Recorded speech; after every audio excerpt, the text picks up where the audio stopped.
thank you all for coming. There's been a lot of interest in Christion Abercrombie and his injury and the care here in the University Medical Center.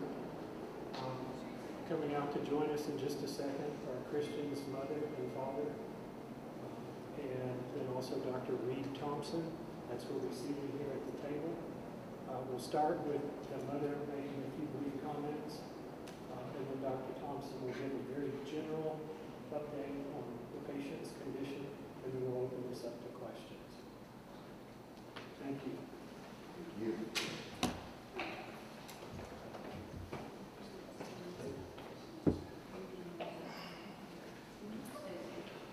They're going to be a trade from this direction. Yeah. It's good to see you.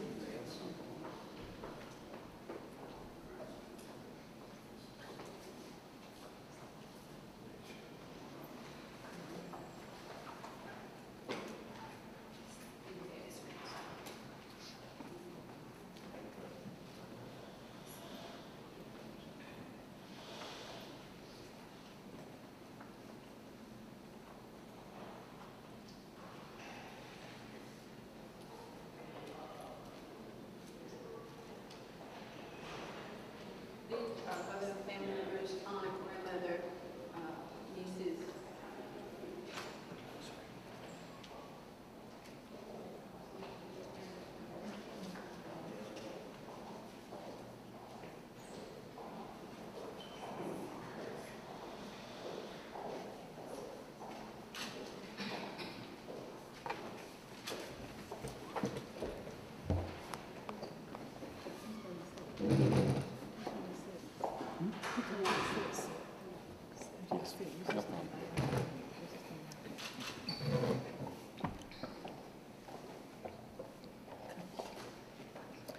Good afternoon, everyone.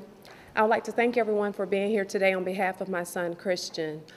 First of all, I would like to give thanks to TSU. Another big thanks to the Vandy Nation. Everyone has surrounded my family with love, support, and prayers, and we are so grateful for that. Although this may seem like it's a very tough time for our family, we do still stand very strong and believing that Christian will make a full recovery. As the days come, we will need all of you to continue with your prayers. Surround us with your love. And believe me, we are feeling the love here. We are away from our home in Atlanta. However, we're comfortable here in Nashville. We're comfortable here in Nashville because we know that our son is getting the best care. Who would have thought that we would be in Nashville at a game a couple of blocks away? Here is the hospital, a neurosurgeon or neurologist on the sideline. Because of that, we are thankful. We are thankful because we know that Christian has a very, very strong faith in God. Christian is fighting, so therefore, as a family, we're fighting. We're supporting him. We're standing strong in our faith. We're not wavering. We're trusting God, and we're trusting God for a miracle. Christian was born on July 4th, 1998. I had him at 28 weeks. He came early. He fought, and he fought. He was in the hospital for 5 weeks. He was on a ventilator.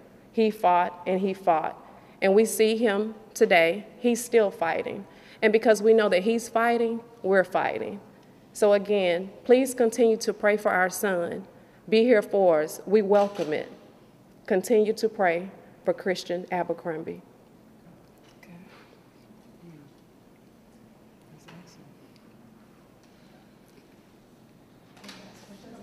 Yeah. How was his state? How's he doing? When's the last time you saw him? I saw Christian about an hour ago. I haven't left his bedside or left the hospital since we arrived here on Saturday. I did leave to go to the hotel to come back, and he's still fighting. Each day we know it's something different, but we still believe in God. Even as the doctors are giving us their prognosis, we receive it. We're trusting them, and we're praying for the doctors. So we know that each day is a battle, but Christian, he's a strong young man, and he's fighting, and we see his fight. We can't be selfish and want it all so quickly. It's a process. And our family, we're patient in this process. Christian is patient, and we ask that you all be patient and continue to pray during this process. We heard last night that there have been some positive signs. What are some of those signs that you've seen that encouraged you? Well, some of those positive signs are some of the same signs that we saw early Sunday. With the commands that his medical team are, requesting him to do, we're seeing some movement. However, it's nothing that, you jump up and down, but we're still grateful for those baby steps. Everything's not going to happen the first day, the second day, the third day. We're here, and we're not rushing it. We're trusting it, we're patient, and each day, we're getting a different report each day. We're expecting it, but we're also expecting a miracle. Can you just describe what went through your head when you saw him on the field? I mean, when you walked off and then he collapsed, can you tell me what goes through a mom's head at that point? Well, what went through this mom's head was, it was so peaceful, and that's how our God is. He makes everything peaceful. Everything was peaceful. We were sitting in the stands. We never missed a game. We barely missed any practices at high school. But what was so special about that day, we didn't see anything.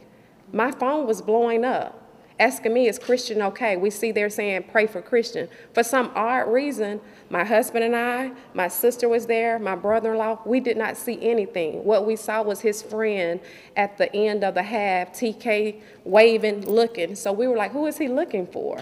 He was trying to get our attention. At no point we knew anything. Our phones were ringing. We were trying to get out of the stands once his roommate asked us to come down, but it was done so peacefully and gracefully, and that's just how our God is. So we didn't see anything. We knew nothing. And when we got on the field, everyone surrounded us and escorted us, but it was done so gracefully and peacefully, so we didn't see anything. We didn't see anything that was traumatic, nothing out of the ordinary. We saw a good first 2 halves of a game. That's what we saw. And we saw Christian playing hard like he's always played hard. He's been playing hard since the age of 5. So nothing was out of the ordinary. Before the game started, he went to the end zone and prayed. I reached my hand over, I prayed. I saw him bouncing to the music. I saw him excited. He was glad to be there playing bandy against one of his former teammates, number 5, Keyshawn Vaughn. So he was excited to see him. They haven't seen each other since Illinois, University of Illinois. So he was just really in his zone. I saw him bobbing his head, waving his hand. When he made the big plays, he was celebrating. So he was just really happy. At one point, people are sending me pictures, and I saw him holding his head, but that's nothing odd. He was playing football. He's a linebacker. He tackles, so that's nothing odd. But there was nothing that, shook us in that game. And then, hours later, when you saw him for the first time in the hospital, or when it set in for you that something is very, very wrong? Even when it set in and the doctors told us that your son is very, very sick, we were still praying. I cried, but I'm emotional, I cried, but I was still praying, and I'm just still strong in my faith, and I know that even though he's very, very, very sick and he's in critical condition, our God will deliver him. Have you been inspired? It's early, but you look at a story like Ryan Shazier of the Steelers. He's coming along. Does that give you hope? Other situations, do they factor into how you feel? Oh, absolutely. I appreciate him reaching out through social media on Twitter, and I did follow his story, and I'm following others, so people are reaching out daily. People are calling the hospital, leaving messages for us, emailing Coach Reed, success stories, and everyone doesn't have a success story. The night before, we're from Georgia, a young man, Dylan Thomas. His journey turned differently, and we're praying for that family and the Pike County nation as well.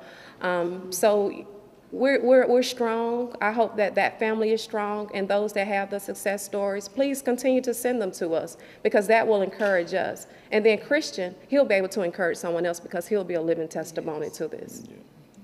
How about the game of football in general? I mean, as parents of ball players, my son had concussions. His mother was always concerned. How did you feel about football from when the boys were young and growing up and starting to play the game? I love sports. I never wavered on it. I was a team mom. I was Welcome All Parks, athletic president. Christian played basketball, baseball, soccer, football. So I never had a fear of anything. Several years ago, one of his friends was playing on a Friday night at Creekside High School. Instant hit. We were at the hospital when they delivered the bad news. But the game of football, accidents happen, but God is still in control. Do you feel differently now? I don't, because accidents are going to happen, but we still serve the same God. And that hit, it wasn't, you know, we don't know when it exactly happened, but he had no real banger hit. You know, it was something that no one can see on film. You know, it's just something that happened. So, you know, football is still football. We love the sport, you know, but, you know, accidents does happen in football. How are you doing? I'm great. I'm good. Not great, but good. You mentioned Don Thomas, and he only made it a day or two. That seems to be a key, the 24 and the 48 hours. Is that what the doctors have told you every day is a positive sign? It didn't start positive, no. It didn't start positive, but every day we know it's critical because every day there's a different turn, and we're just expecting that, but we also know the grace of God is here. So every day, you know, we take it, we listen, we respect the doctors, we have the most trust in them. We are very proud of the service and the care that they're giving our son, but we're praying for them as well. For Dr. Thompson, with the respect for the family's privacy in this situation, can you share what it was that happened? We've heard emergency surgery. Where's the challenge at this point as he's moving forward? Well, let me just say that it's actually a privilege to sit here with you and to hear you speak, you know, really both of you from your heart. As a parent myself, my heart goes out to you. And one of the things I just want to tell you is that you have helped the doctors and nurses here. You've inspired us with your courage and your strength, and that we draw energy from. And I just think it's important to say that. You know, I think what happened here is a rare problem. You know, we do not thankfully see this at all commonly. And you know, the way I think about this is it's really important to articulate that when you watch a college football game or professional football game or any athletic event, many people just don't realize the level of care and medical sophistication that's there at the game. You know, from our athletic trainers and their staffs and EMS and physicians on the sidelines. You know, people are really passionate about taking care of athletes and in this setting, and many people are not aware of that. I think to me, that's the most important point to articulate today, that there were people, professionals, who practiced this day in, day out, drills, physicians on the sideline who took immediate care. They knew exactly what to do, and they got him immediately over to Vanderbilt, and right away we were able to provide him what we think is really the best care. I think it's a day-by-day situation, and you know, again, I just want to tell you that you inspire us, well, so thank you for that. And just to feed off what he's saying, the time that they got my son here, or our son here, by the time we got here, Vandy Nation was here, TSU, we walked in, my son was almost ready to go into emergency surgery. So there was no time lapse. It was immediate. It was exactly what he said, emergency surgery. So there was no downtime, and I think that made a difference as well. Can you just describe Christian's personality? What's he like? Christion is pretty quiet, laid back. Once he gets to know you, he's a very fun, enjoyable young man. But I heard Coach Reed say this: if Christion was in the room, you would not know it. He has a smile that is just contagious, but just a joy, but laid back and quiet. And you also said that you've seen some encouraging movements. Can you just describe, what type of movements that he's made that have given you some hope? Absolutely. He likes music. He likes gospel music also. Just this past Thursday, he sent me a text and he said, "Mom, I think you would like this song." And it was Close by Marvin Sapp. So I listened to it and I liked it, and so I asked one of his friends to download some music on the tablet for him. And we played the song, and he was listening to different music, and he responded with raising his hand, trying to raise his hand. He loves music, he loves God, he loves Let It Rain by Bishop Paul Moore, and I kept playing it and kept playing it, and he would rub my nails as he heard different songs. So those are the positive signs that we're seeing. And he also, for 20-year-old, he loved rap too. Yeah, he does. And we didn't download any rap right now. We're going to save the rap for the party. Dr. Thomas, can you talk about that, how encouraging that is to see that kind of You know, I think that we're taking it day by day. I want to emphasize that where he is in a very specialized intensive care unit. He is in a neurosurgical ICU, and Vanderbilt has a 34-bed ICU. We have the best nurses, I think, you could imagine. You know, everyone devoted to the care of patients with neurologic injuries. And so, you know, what I can tell you is that we just take it one day at a time, and that's what we're doing. Yes, sir. Without sharing more than you all are comfortable with, but you said this is really rare. I mean, what is it? Like, what's going on? What happened? Well, I think in the context of his privacy, it's best not to speak to the specific nature, but I can speak to the fact that, you know, there are types of head injuries that we see, and it's rare for one to require, you know, an operation, for example. But thankfully, that's the case. We just do not see it, but we are fully prepared to treat patients when we do. Just to be clear, have you actually conclusively determined that this is a result of something that happened on the field, or is it possible it's happened some other means? You know, I don't think it's really appropriate to speak to that. I understand the question. I think there's a lot of unknowns. There are a lot of unknowns here, and that's often the case in situations like this. Could you categorize the surgery as successful as far as going in a positive direction? His team mobilized extremely quickly. I can tell you that there was a neurosurgeon on the sidelines who actually figured out who was on call at Vanderbilt, called that surgeon who was on call, Dr. Weaver, my colleague and partner. Dr. Weaver was in his car on his way, you know, immediately, even before Christion had a CT scan. And I think that the team, you know, both the anesthesia team and the surgical team did a beautiful job with him. They did exactly the right thing. And it's what I would want for my son.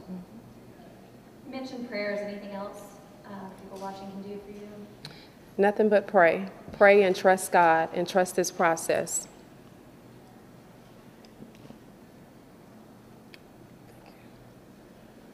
Any further questions? Yeah, so as Dr. Thompson said, your faith, you said it's kind of inspirational. I think it is inspirational.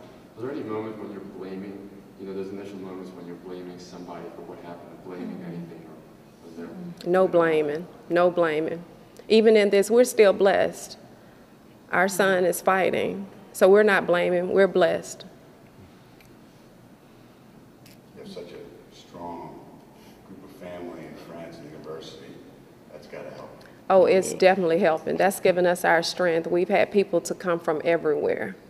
From his high school coaches, his little league coaches, players that he played with since he was 5, teachers. Our bishop and yes, we are. We're part of Changing a Generation with Bishop Paul S. Morton in Atlanta, and we're part of Full Gospel, which is Bishop Joseph Walker here.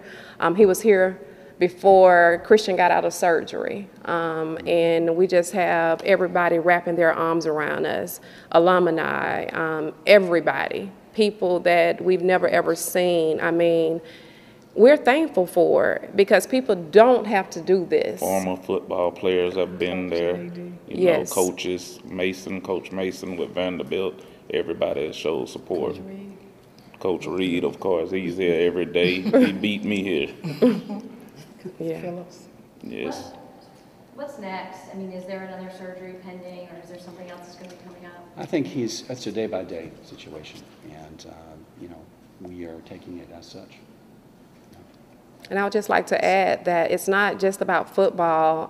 All of the sports have reached out from various schools. All of the coaches, the players, the athletic directors, academic advisors. I even spoke to one academic advisor. She said, I'm Christian's academic advisor. I said, oh yeah, he told me that he wanted to drop that math class. Did you drop it? And she said, he came to see me on Friday, and I told him he wasn't going to get off that easy. I said, well, go ahead and drop it for him. But I've met some wonderful people, and we are just grateful. So if everyone could just please continue to pray for Christian, because he is really, really fighting, and we can't let him down and waver with our faith. Dr. Thomas, is he still listed in critical condition? Yes. I don't know if others can speak. Coach, how's the team holding up? How are you handling dealing with his team? You know, it's tough, but, you know, our kids are resilient.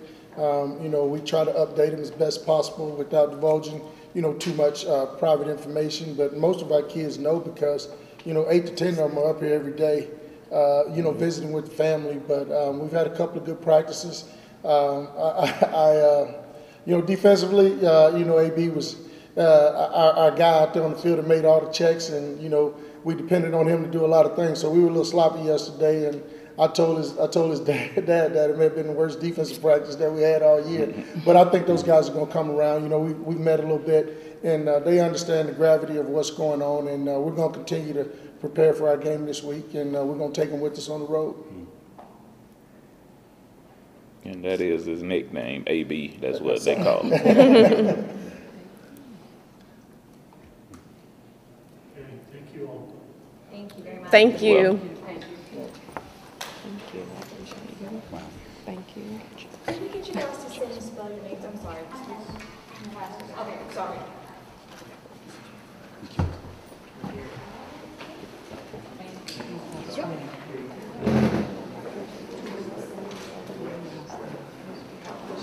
How you doing? I'm good. Doing good.